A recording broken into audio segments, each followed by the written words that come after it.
स्वागत आहे तुमचं माझ्या एका नवीन मिनी ब्लॉगमध्ये. तर इथे आज मी तुमच्यासोबत शेअर करणार आहे मॉर्निंग क्लिनिंग रुटीन माझा. तर सर्वात आधी काय केलं, झोपेतून उठल्याबरोबर मुलं वगैरे शाळेत गेलेले होते, त्यानंतर मी क्लिनिंगला सुरुवात करते.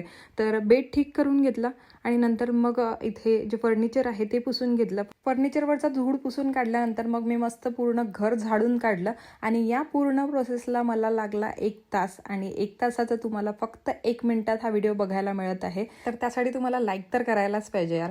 तर लाईक करा. आणि हो, इथे मी पूर्ण डस्टिंग करून घेतली इकडची हॉलची, नंतर मग झाडून घेतलं, नंतर इथे पण पुसून घेतलं. आणि हो, मी फर्निचर रोज नाही पुसत. कधी हॉलचं पुसलं तर मग बेडरूमचं पुसते, एक दिवस हॉलचं पुसते, एक दिवस बेडरूमचं पुसते, एक दिवस किचनचं पुसते, असं करून मग अल्टरनेट पुसत राहते. क्लिनिंग करून थकलेली होती तर नवऱ्याला बिचारायला दया आली माझ्यावर आणि नवऱ्याच्या बनवलेल्या चहाने मला फ्रेश केलं.